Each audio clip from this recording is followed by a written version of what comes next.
Okay, this is the hood for the system. The system is comprised of the ballast box and the hood. The hood is nominally, this is a nominal dimension, 18 inches deep by 36 inches wide and about 14 inches tall.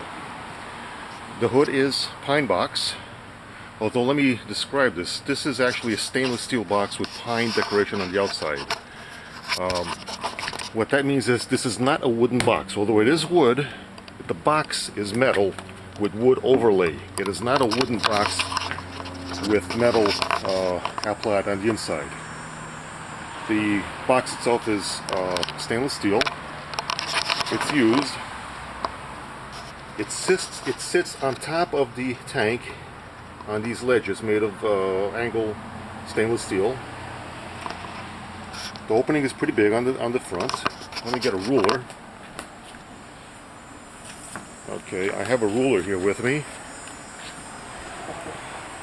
And the opening will give you a clear 10 inches clear height.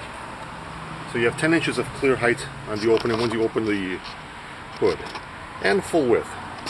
About 35 inches if you take off that half inch over here on either side. In any case, the hinge is a double hinge. This is the door, and this is the way the door operates. If you notice, the door rotates a full 270 degrees, and it rests flat on top of the hood. It's got a double hinge to facilitate this rotation. This is what the hinge looks like. The top of the hood has half of it covered with wood, which is part structural to hold the hinge. The back is open. You can see the open back over here. And the reason it's open is to facilitate passing of the wire for the connection between the hood and the ballast box, and also for ventilation. This opening over here that you see is actually the air intake. The hood on the outside, visible to the outside, is completely closed. Full covered side. The front is closed completely, and the left side is enclosed. The rear of the hood is also closed except for the exhaust. This is the back of the hood itself. And here is this is a 4-inch diameter hole over here. Here's another hole in the wood, and this hole is for the passage of electrical that goes to the electrical connection over here for this other junction board here. The wires are encased in fiberglass and with a standoff. It's a full inch exhaust. No, there's a full inch over here, so the wires do not touch the top of the hood itself. These are the connections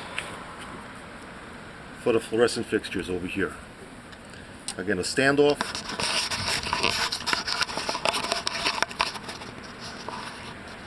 There you can see grommets, rubber grommets where the wires go through the stainless steel so that there is no chance of cutting the wires as they go through the stainless steel. Everything is grommeted. These two connections over here near the center would be for the moonlight and the nighttime viewing light. Again, where the wires go through, grommets protecting it. And fiberglass where needed too. To give an idea of how the connection is made, I would take the cable coming from the ballast box. It would go through here. It could also go through the top depending on your setup. But the setup I had was this way. You would have this side would connect over there, and it goes in only one configuration. So you have to be careful when you put it in. You have to make sure that the thick single pin is on the bottom, and then you can rotate this. But basically, the thick single pin goes on the bottom. It connects, And then you start rotating this, and there you have the connection done between the ballast box and the hood. There's a good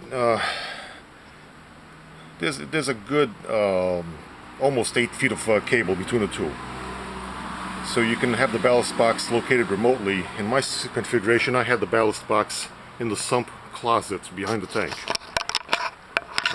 which worked in my case. Back to the connection. All the wires come out over here. There's a piece of plastic to protect that also. You know, it can be removed if you desire, but there's no maintenance required in here. And all the wires come out, and everything is wrapped in fiberglass. The thicker wires are for the metal halide. And everything goes around the perimeter. The design is clean. You want, as far as the air intake is in the back. You're going to see it back there. I'm going to open up the box from the inside. You can look at it that way. In any case, here goes. I'm going to open up the box, rotate the lid. I'm going to pull this up like this a little bit, and you can see the inside of the box. Those are the air intakes. These are 1-inch diameter holes in the hood. That's where the cold air comes in. The hot air exits that way, and I have an adapter which goes for a 4-inch diameter dryer vent type line. There is the mougle plug for the metal halide, spring loaded. It's got a standoff, so it's all ceramic. It stands off with a metal standoff from the ballast box itself. These are the tombstone style fluorescent fixtures. Again, you can notice the rubber grommets. There are the two fixtures for the nighttime viewing light and the blue moonlight. Total is four 4-foot long tubes. So the tubes are 4 foot long.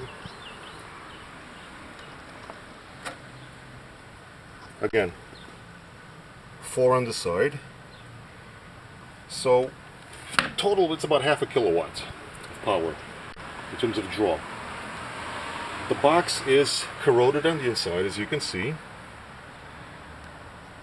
because it's been used for several years. I built the box. I had a air conditioner company fold the sheet metal for me. It's rather thick stainless steel. They did the folding. After the box was completely constructed, I did an overlay of wood on the outside. So again, this is not a wooden box, it's a metal box with wood on the outside. The wood is strictly decorative, except for the door, which is functional.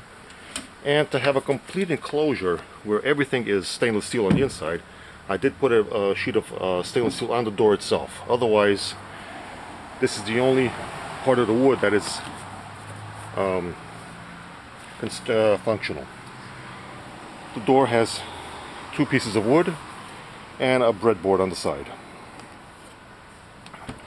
It's all pine and finished with a natural finish.